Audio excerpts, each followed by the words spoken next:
If you were looking at yourself in the eyes when you were first deciding to acquire this operation, what piece of advice would you give yourself? We took out every dime we could to put every ounce blood, sweat, and tears into this business. The last thing you started delegating was the owner relations. How were you able to successfully delegate that? I went to my team and I said, you know what? We don't know what this is. I'm taking a risk.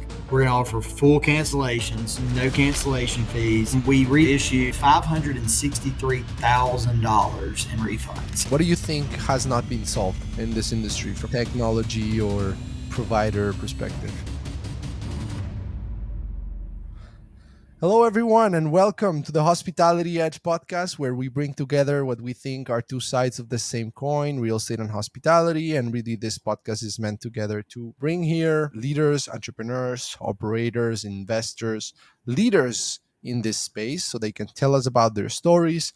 Hopefully, their stories are going to inspire some of us, but also so we can learn about the mistakes and lessons that they have learned along the way. And today, I'm super excited to be here with an industry veteran, Hunter Harrelson. He is the founder and owner of Beach Ball Properties. Actually, I don't know if I should have said founder, more so owner of Beach Ball Properties, but we'll get into the story of that in a minute. Very, very interesting individual that has seen a tremendous amount of scale within his operation from the moment that they purchased it in 2016 and whatnot. So nominated in 2000, was it 22, as the best Winners in 2022, not just winners, winners. nominated and winners of the best property management company by VRMA in 2022. So I mean, big accomplishment on that side. So we're gonna dive into a lot of topics, but more so the story side of it, how he came together, the lessons they've learned along the way. So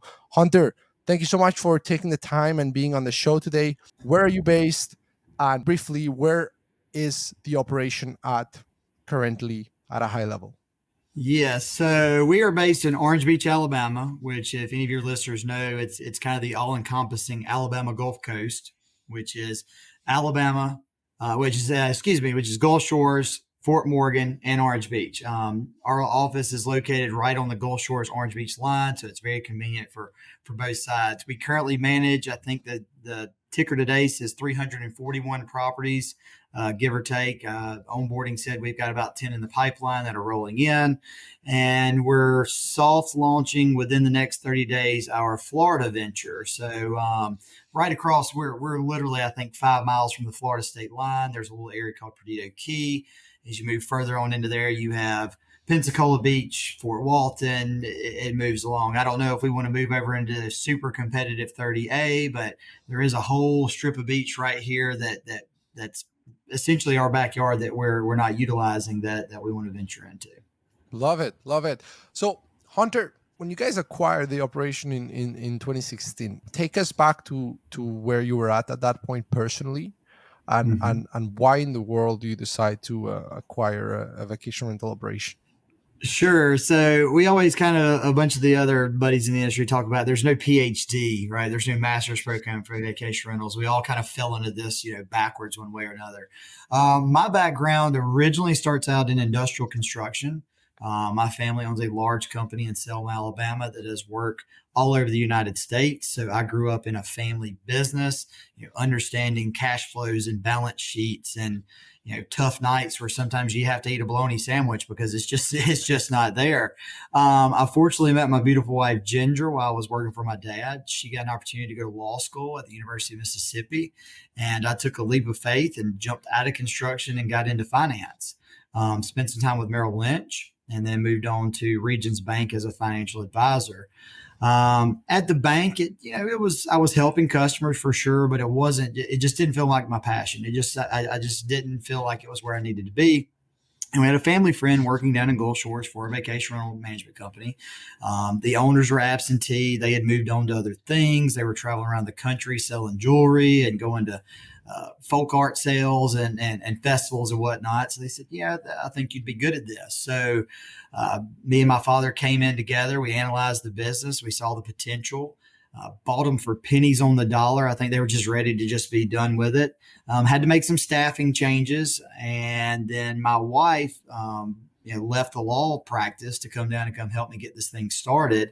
And it was really a three-headed monster of us with the original. I think it was 20 and dropped down to 14 when nameship changed, and now what I say at 341. So over the last 7 to 8 years, we have continued to grow that book and build on that basis of construction, financial advising, and law, where we tell a lot of people we didn't come here with a bunch of bad habits. We saw the industry, we saw it for what it was. We had been renters ourselves in the past.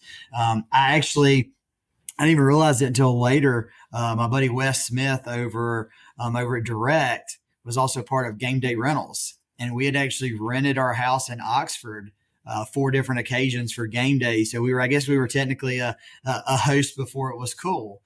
So I had a little bit of industry knowledge. Way different circumstances now than it was then, but it was a fun way to get started and keep growing this thing every day. So when you're looking at buying this book of business, you said 20 something It was properties. It like ended 20 up properties. 20 Mhm. properties. It ended up dropping to 14. At that point, when you're looking to buy that operation, are you thinking, this is going to be my full-time thing? Are you thinking this is going to be like a side project, like a passive investment almost, and then you realize the upside potential it had? Or what was the vision when you were looking at the actual due diligence? Right. So initially it was, I mean, my wife was working at the law firm. She had the big 6-figure salary. This was going to be more Hunter's project, not necessarily side project. I was putting my full effort into it. But it wasn't really until her situation with law changed that she jumped in that we knew we needed to go full bore 7 days a week into it. And, kind of I'll expand on your question. A lot of people always ask me, why did you come into one of the most competitive markets, in the country and think you would succeed? And truthfully, it's because we're from this area.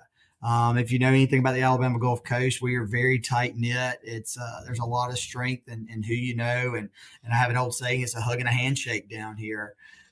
So yeah, it was more like I needed to get out of finance. I needed to open myself up. Let's see what this can be. And as the situation progressed, we are like, this is something we can be really good at. And I truly feel like I have found my niche in life. I don't know what I would do otherwise if somebody ever wrote me some monster check to buy this buy this thing out from under me.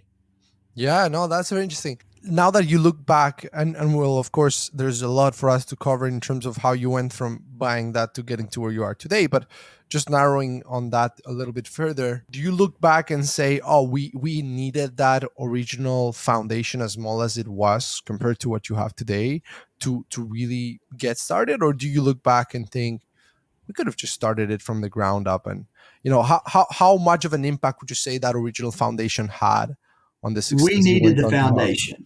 We Okay. needed the foundation. I don't know if we could have seen, I guess, the light at the end of the rainbow, so to speak, or the light at the end of the tunnel, or the goal at the end of the rainbow, if we'd only had 1 or 2 properties, or if we were only managing 1 or 2 family properties. Um, it was a good practice round. I mean, truthfully, of the original 14, 3 properties are still with us. The rest of them have either sold or a lot of people sold in 2021, but they've sold or various different things happened, or really they don't even qualify for our program today. I normally don't share numbers, but I will share this one. Our first year in business, we did $99,000 for the entire year and didn't even hit 6 figures, right? But we needed that base. We needed something. We needed to kind of learn how to move that money and manage that money and manage the owner's money. It was a great training ground for us. And I'm very fortunate those owners that stuck it with us. Obviously, the ones that have stuck with us the whole time, but the ones that stuck out and said, what, we're going to give these guys a try. So definitely, I preferred that round. But I've seen others. I've seen others that are buying units. They're starting out with their family's property. But for us personally, we needed a good solid base to work off of. Yeah, and as you know, coming from finance, there's different reasons why you'd buy a company. You can be looking at the aqua hire, or basically you're trying to basically get the talent, is what you're hiring for. what you're acquiring essentially. Then you've got people that acquire just the management contracts. They don't want to have anything to do with the talent, that's in place in the operation. They just really, and then there's the ones that buy their competitors just to get them out of business, and they don't really care about what happens afterwards. Mhm. Was it the people, was it the contracts, was it both in your case? What did you actually buy? Initially it was the foundation, it was the people. But later it became more about having the contracts because we realized of that original staff, we only have one staff member still with us. We realized that maybe one of the reasons that the owners were absentee and there were a lot of things not going in the right direction was more due to staffing. But again, I still use that 6 month period as it was a training ground. It was things we needed to learn. You don't know until you do, right? So it shifted, and then now today when we're looking, I'm more about the contract. I've got the staff in place. We've got the processes built out. We know we're a legacy market. We know that renters are coming to this area. We need inventory, and we need good inventory. There's a competitor that we've seen has recently been purchasing a lot of inventory, and now they're trying to shuck some of it. And it was like they were trying to buy to this number, and then they're realizing, well, our operation really can't withstand about 100 of these properties, and if they're not going to generate revenue, then we need to do something with them. Now, that'd make me sick to pay for a contract that I'm going to get rid of in a few months. But that's why we're very strategic on that, which we have made an acquisition recently that we will get into later in the conversation. Hmm. Interesting. Now, when your wife, she now gets involved, so basically now you have to replace that lawyer salary and whatnot. What changed where you were spending your time, or what you were focusing on or trying to achieve? Because it's one thing to run a business. When you're like, okay, we have to scale this now, what actually started looking differently if someone was looking at, let's say, your calendar or your day to day? Right. So I'm going to go a little cliche on you. I'm going to sound like every person that's been on a TED talk, but we legitimately sold our home, sold our boat. I was selling stuff on eBay. We closed out for 401k, corporate 401ks. I mean, we took out every dime we could to put every ounce blood, sweat, and tears into this business. And it was a true, I hate to say it, 24/7 business. I mean, it was me, Ginger, and our employee Jeremy, who's now our revenue manager. And I was cleaning toilets. I was changing air filters. I was going out inspecting properties to make sure they were clean. I would literally be on the phone with a guest dealing with a complaint while I'm in a unit trying to address another thing that's going on there. And then we all kind of took our different roles at the time. Ginger, her core thing is marketing, so she focused on marketing and kind of being that pretty face out there. I'm more the operations guy. I was looking at the numbers and making sure everything checked out. And then Jeremy was just kind of our glue in the middle, just kind of keeping us both, somewhat focused and taking all of that overflow. But we moved down here to the beach. We knew that we had to be local. You can't fake local. We were fortunate. Our family had a condo down here that they let us stay in, and we paid the utilities while we were, figuring it out and getting things going. But absolutely, we were all in, all the money we had, all the time, all the effort to get this thing, scaled and marketed properly.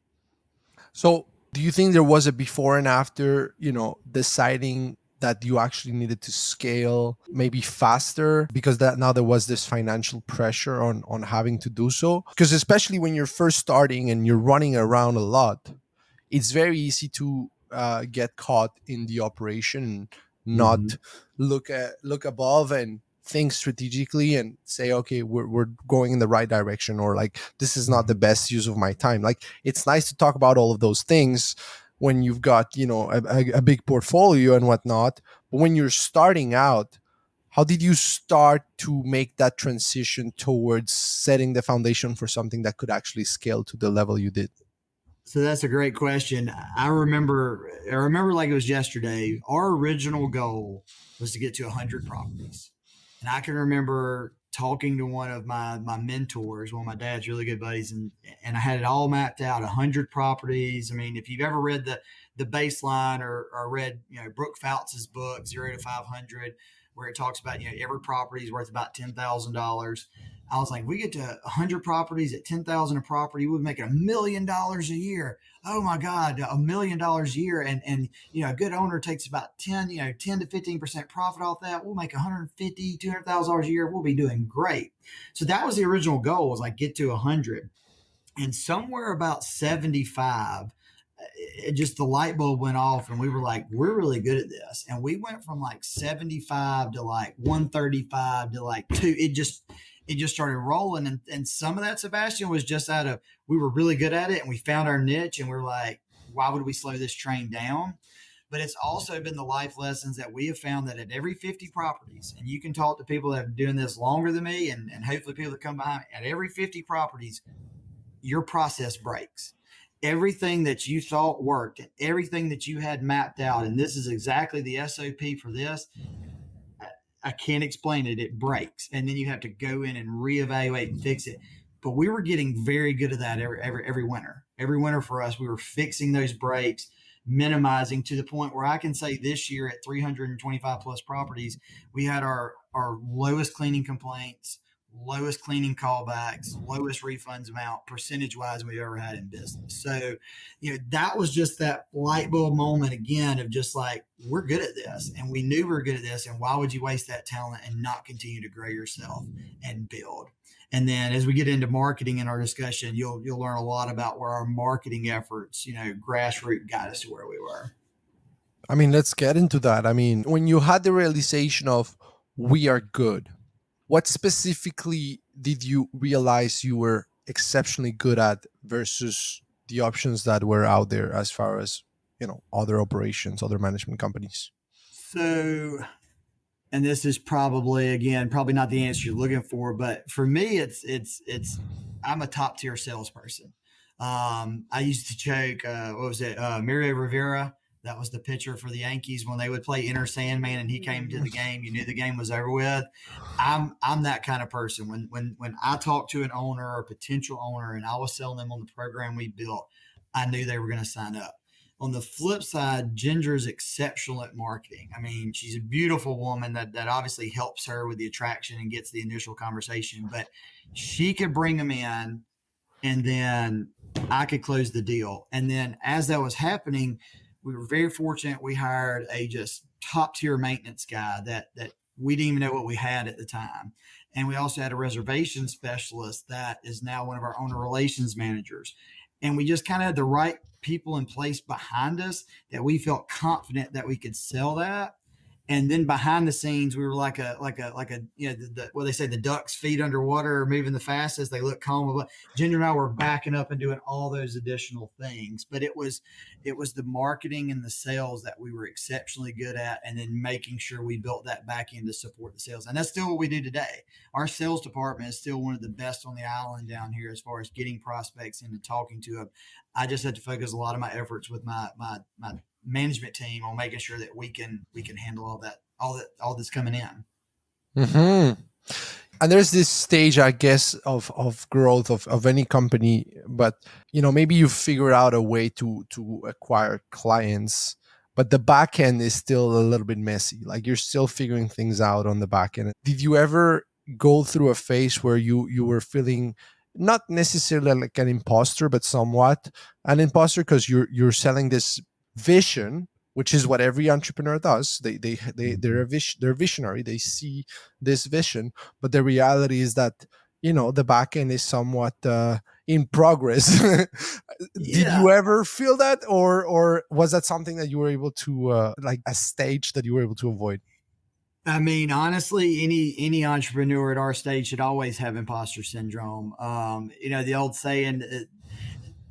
I remember this lesson I learned: young salespeople or young people to an industry are some of the most confident people because they don't know what they don't know yet, right?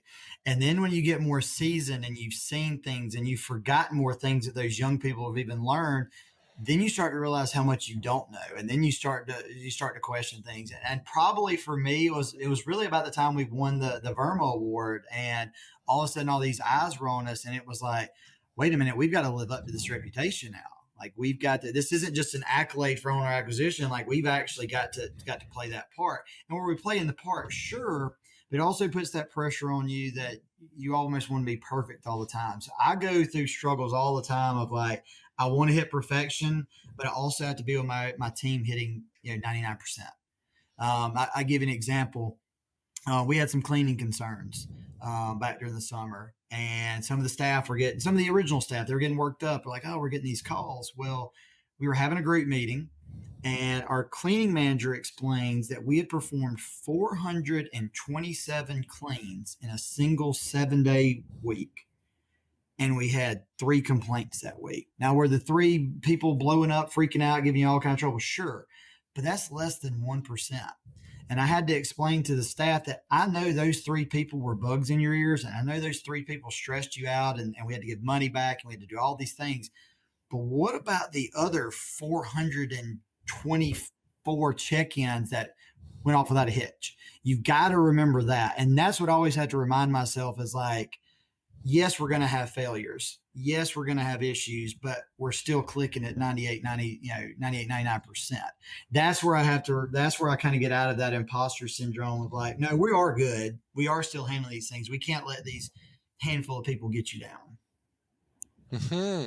That's interesting. And to what you were talking about earlier, at first, this uninformed optimism, because you look at it, you don't know what you don't know, so you think you're gonna be great. Then you hit this, I think it's informed pessimism stage where you realize it's harder than you thought, and that's where a lot of people quit. But actually, there's another stage after that, the valley of despair, where you just don't see the light. You just don't see what's ahead. You're trying hard, but you're not, seeing traction.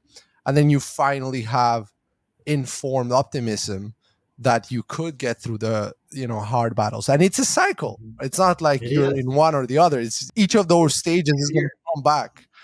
My father's been in business. He started in '98, so I think he just rolled over. He's almost what 30 years in business, or 25, somewhere around there. They've been in business, and he's still all the time worried about work and not getting enough work, and I got to get out there and sell work. And you look at McDonald's, they've been around for forever, and they still run advertising and they're still promoting themselves. I mean, you've always got to constantly be evolving yourself, and that's one of the things we do here at Beach Ball.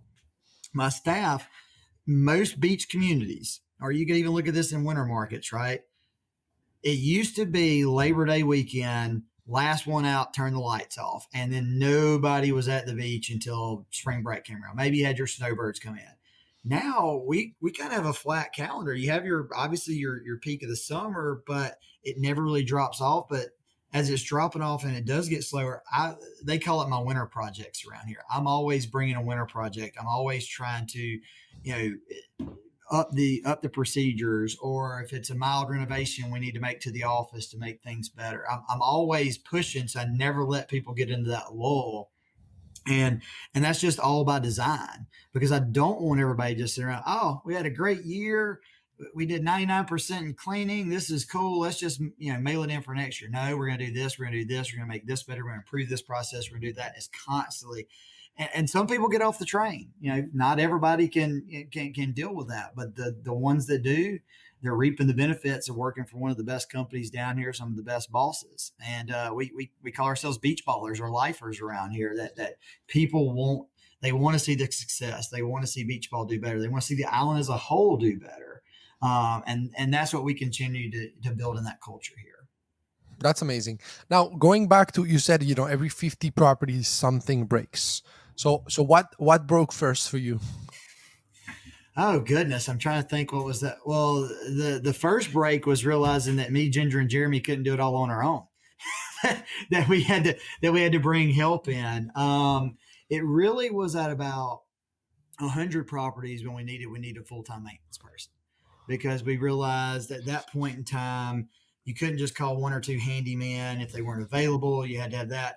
At the 150 mark, it was, wow, we've got to really upgrade our website. We're actually getting traffic. We have properties. At 200, it really became more the cleaning process and the inspections, and it's like one thing that builds back to the other. And an example would be, So you think things should scale at the same number, and they typically do, but you get up to 200 properties and you start dealing with all these different multiple cleaning issues when now you're bogging down your customer service department and they can't fully handle what they're handling here. So then you have to find a cleaning solution. So like the most recent thing we did was we built our own cleaning facility that we completed in March. Actually, we had a ribbon cutting April of this year. It feels like it's been forever. We started the process in May of 2022, and it took nearly 2 years to build the facility, have cleaning fully in house, washing and cleaning all of our own linens. That's been such a godsend for us. But I wish I'd have started that process in 2020. Like I wish I could go back in time and start cleaning, because now that we control all of that, it makes it easier that now customer service is not running down a maintenance guy, running down a vendor, trying to find, and then the vendor's got to figure out it's straight line right there. And like right now, we're approaching that kind of that 350 mark. And I'm sitting here looking at, okay, what's going to be the next thing that breaks? Part of what I'm noticing the stress now is like just the customer service department in general. Like we literally had this conversation today, Sebastian. I believe that we should have someone answering the phones at everyone that calls. I hate getting the thanks for calling my company, press one for this, two for this. You don't know who to get to, right? All of my competition locally and see people my size within probably a 100-mile radius, if they're my size, that's the type of phone system they have. And I feel like that's something that sets us apart. I'm also recognizing that at the number of properties we have and the type of person you hire for customer service, right? I mean, it's not a high level marketing degree person. It's typically somebody, it's a receptionist type. You get in this push pull of how many good ones of those can you have before you're bogging down that department, stuck on the phone, not getting the phone calls where they are. So we're literally in discussions now of, are we going to switch our phone systems to more automated? And it kills me. It kills me that I don't want to do that. But that's obviously a break in my system that I'm having to have these conversations with. Is it better to go one way or the other? Are we going to lose loyalty and fandom and our culture because we don't do that? Or are we going to lose our sanity because we're literally just stuck on the phone having conversations all the time? Hmm. That's interesting. Yeah, even now things break and change. Now, when you were first looking at starting to grow rapidly, the number of properties you had under management, you had just made the acquisition and whatnot. What was the first channel of customer acquisition, of homeowner acquisition that you developed? Can you walk us through sort of the timeline of your owner acquisition channels and how you have developed them? So when we started, there was kind of a twofold marketing plan on owner acquisition. Number one, so if you think about the Alabama Gulf Coast or even 30A or this whole coast panhandle we have here, we're a drive-to destination. Most of the people, most investors in our market are within a 16-hour radius. I would say you could drive to St. Louis, Missouri in a day. You've got the Midwest, you've got I-65, and you've got the Mississippi River. Any state that touches either side of that is typically where we're prospecting, renters and owners, right? Well, how do I told you I cashed out our 401k, I sold our house. How does somebody scrapping for cash market to that entire area? Well, my wife and I said, you know what? Nobody's from Gulf Shores and Orange Beach. There weren't hospitals down here, there weren't school systems down here, so nobody's from here. Everybody's from somewhere else. So we put all of our marketing effort into local, which probably seems backwards to most people listening to this right now. Like, why would you focus local? I need people to come here.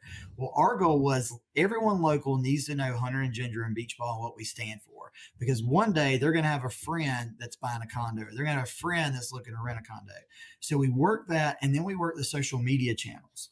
So my wife saw that there were all these Facebook groups, like what's happening in Huntsville or what's happening in Birmingham or in Atlanta. And that was where we were trying to target people. But we realized there wasn't a what's happening Orange Beach. There wasn't a what's happening Gulf Shores. So we created and owned those groups and have cultivated them to the point where Orange Beach group has over 100,000 followers. And if anybody goes in that group and says, who's great for management or who do I need to rent from? It's beach ball, beach ball, beach ball, beach ball. Now, in the early days, sure, that was some of our own owners, some of our own friends. We'll get on lists now and look, and we don't recognize 90% of the names on there. These are just people recommending us. My babysitter the other day was telling somebody that she worked for the owners of Beach Ball, and the girl goes, oh my gosh, they're one of the fastest growing companies on the Gulf Coast, and I've lived here all my life. I mean, I'm getting chills thinking about that. And I don't know who this girl is. She's not a paid plant, right? She's just somebody that's watched us grow. But that was one front. The other front was we worked the realtors. We went out, met with realtors, offered them referrals. What can we do to help? Now, what's happened though is over time, we've grown to be such a big beast, so to speak. The realtors aren't really looking out for the scrappy beach ballers anymore. Oh, they've got enough property, right? They're looking for somebody probably a little more scrappy, but we still continue to work that local market. I mean, we're friends with both city councils in both towns, connected to the mayors, connected to state representatives, connected to county representatives. We're in every networking group that you can imagine. Um, but all that is by design, that people know who we are. And whenever there's a recommendation to come, they think of us. And that was how that plan moved. And really, we kind of continue that. And again, now one of our channels is Google. You wouldn't tell how many people they Googled us. They heard we were great on Google, and they just reached out and called.